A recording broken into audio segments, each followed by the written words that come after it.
Welcome to First and 10 with Rams football coach Joe Prud'homme. I'm Jimmy the St. Christopher. Rams came from behind to beat a pesky Oklahoma Panhandle State team 31-16 at Crowley ISD Stadium on Saturday night. Two teams exchanged field goals.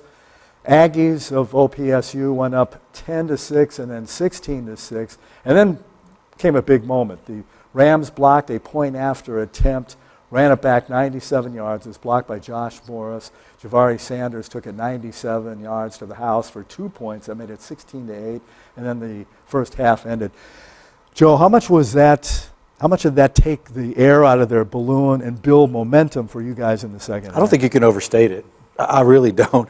I mean, to me, I always look at special teams as what triggers, your either momentum, good or bad. And I mean, that play right there, it took a touchdown from 7 points down to 4.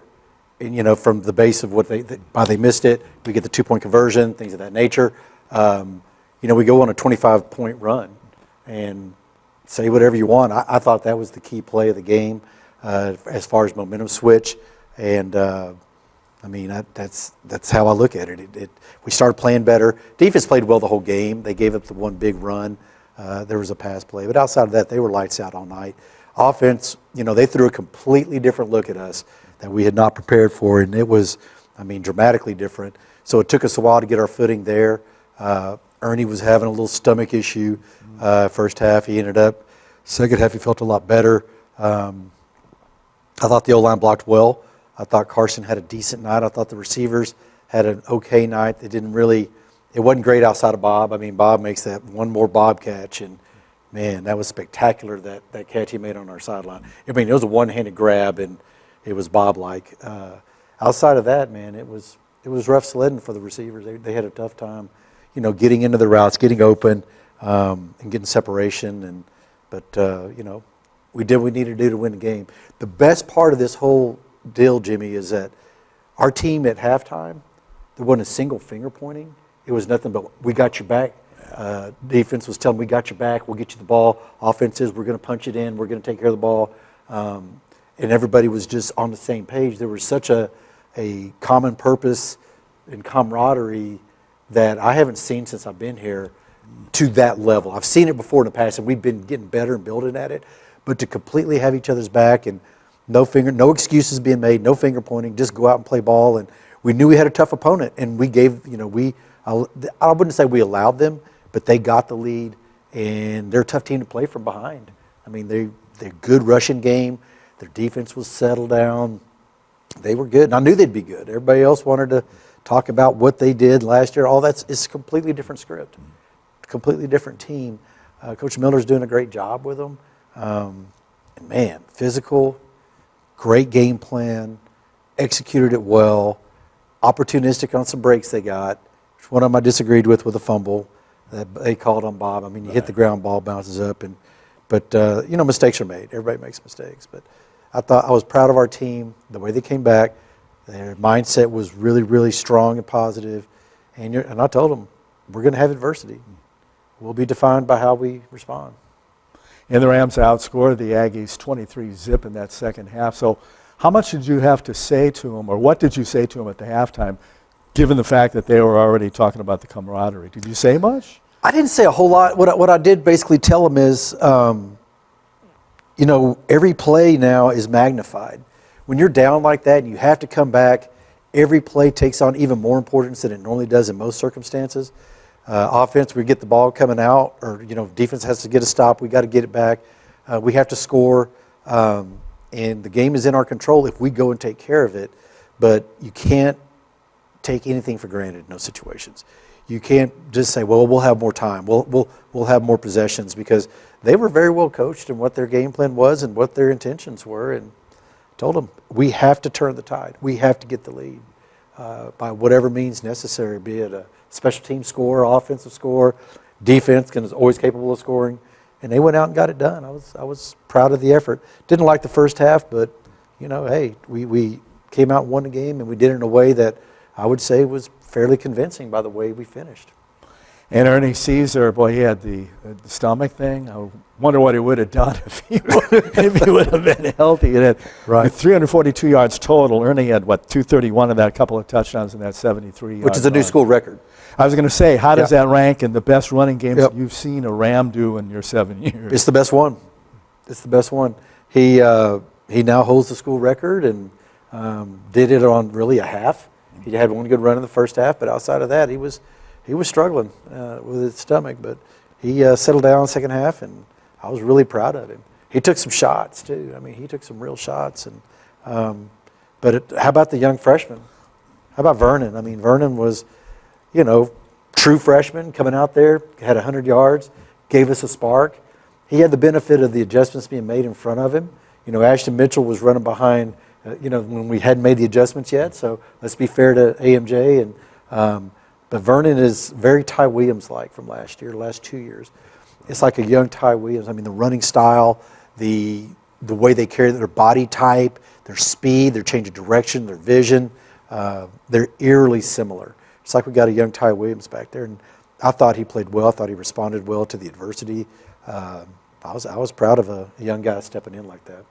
Where do you get all these running backs like Ernie, and you mentioned Ty Williams from yesteryear, and Nick David West, and AMJ, and now Vernon Harris? Yeah, How do you do that? Good recruiting. Yeah, good recruiting. And Glover was the one that was really sold on Ernie at first, and he recruited Ernie just so well. But he has a true relationship with him and followed him through basketball season when he was going through his playoffs. He was watching his games and calling him after. And AMJ was one that came to us out of the Metroplex, and he's a really, really good one.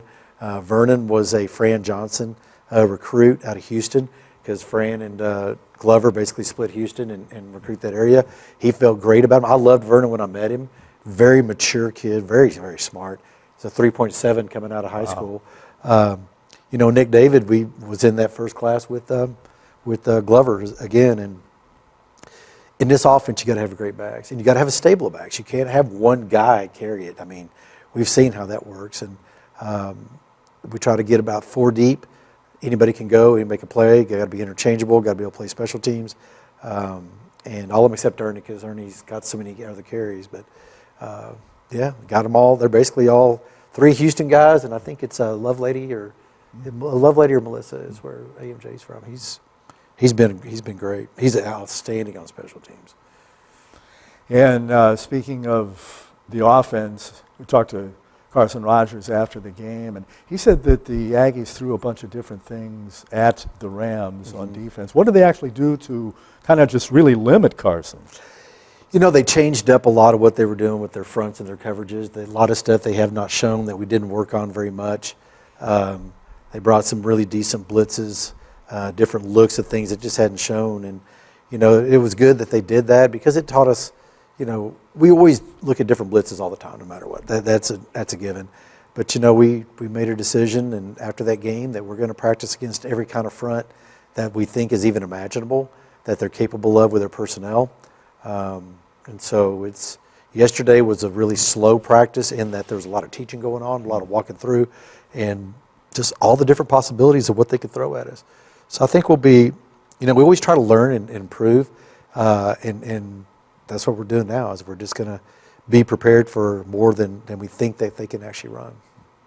And Garrett Blodgett's second time this year, and for the 3rd week in a row for a Rams player, they were the Oklahoma Ford Dealers Player of the Week, second for Blodgett for special teams with his 3 field goals. I know it's a small window, just 3 games now, and then the scrimmages and stuff, but how does he rank for the kickers you've had? He's great. He's probably the best kicker I've had overall. Between him and Trejo together, it's like Batman and Batman, which is great. But he's technically so sound. It's how I manage him. And, there was an injured player the other night when he went out to kick his field goal. He had to sit around a little bit.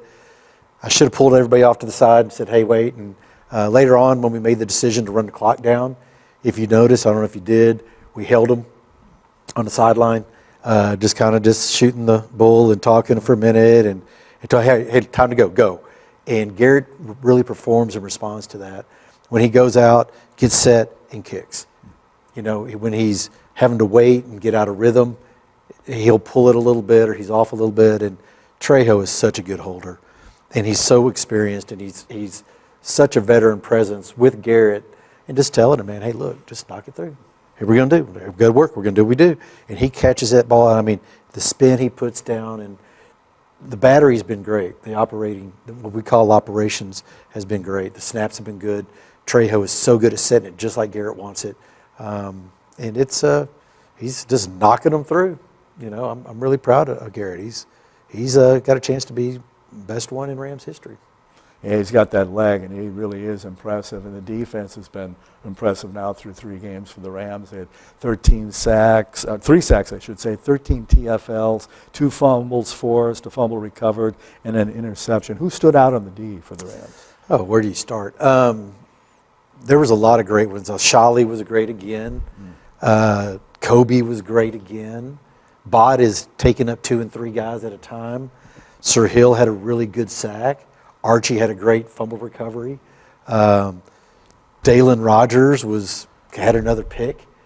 They communicate so well together. It's hard to pick out one of them because what they all do together really comes out and makes it better. I mean, there's a lot of guys over there that are really playing well. Sincere was locking up the receiver. Bonilla was really solid.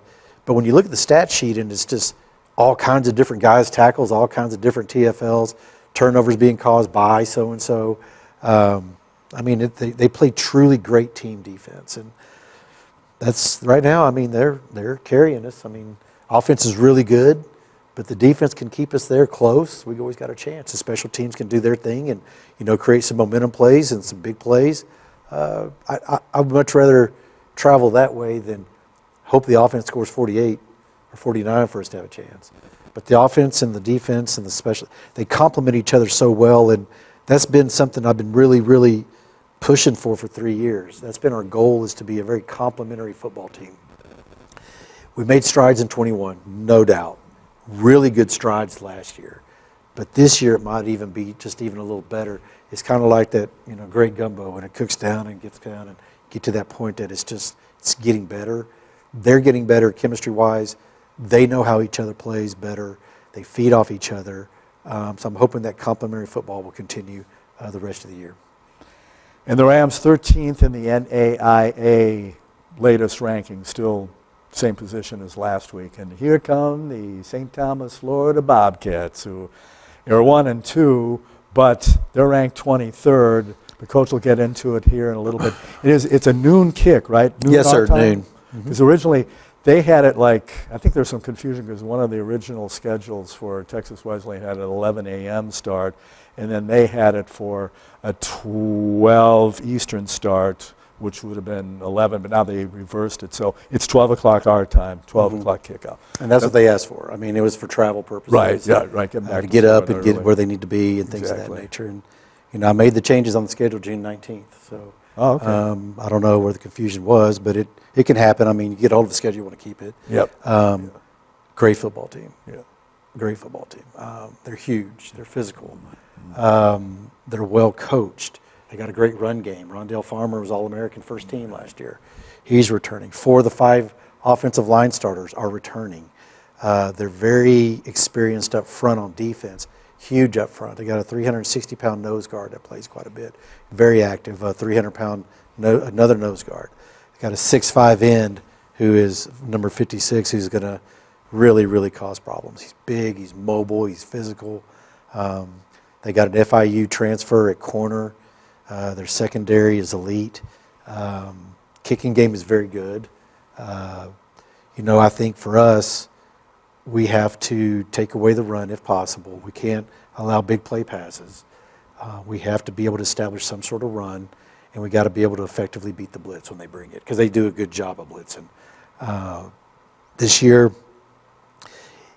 if they score 6 more points in 2 games, they're probably top 10. They're probably a number 8 or 9 team in the country. They lost to Stetson, a D1, by 1 point. They lost to Carroll by 3 points in a wild game. I don't know if you know how that ended, but they chose to take the safety and had a personal foul and a holding call. Ended up having to kick from their own 10, and they were, they were protecting the lead, a touchdown, and a 5-point lead, and they go down, and Carroll gets the ball, like on the 40. 3 plays later, score a touchdown, get a 2-point conversion, and then St. Thomas only has like 3 plays to try to come back, and they move the ball down to almost the 20, and it was a wild one, and they traveled to Montana for that. So Coach Reichel and I talked a little bit at the convention, and I know his philosophy: go on the road, play as many ranked opponents as possible to get ready for playoffs, and to prove that they need to be in the playoffs. And I'd say he's checked every box to this point. He's a well-coached group, great athletes, very experienced. Got our hands full. We're gonna have to play. We'll have to play our best game of the year, and we'll have to play at a high level, and we have to eliminate mistakes. We can't have any bad turnovers or any turnovers really, and we got to cause a few. We can't give up big plays. But I think it's going to be a great game. I think it's going to be 2 teams that match up very, very well. And I think it's really great that you got Florida and Texas playing. Yep. 2 of the greatest states for football Absolutely. in the country. And so, yeah, I'm fired up about it. I mean, and we're trying to treat it like a home playoff game. Yeah. If we were to host a home playoff game, this is the type of opponent that would come in. So we're trying to use it, hopefully, that if we can take care of business down the road and we do really, really well, if we ever have an opportunity to host one, this is a great rehearsal for it. So that's how we're approaching this game. Good, bad, or indifferent. People can make whatever judgments or thoughts they can, as they will, but that's how we're looking at it. That's how we're preparing, and I'm really hoping that we come out and play to the level that we're capable of. Now, how much you talked about St. Thomas being tough, and they've been, circled on the schedule since June 19th for a 12 o'clock start at CISD. But what you said before about them, how much do you have to stress to the team that this ain't no 1 and 2 team? This is a lot better team than 1 and 2. They know that. Okay. We've had that conversation. Our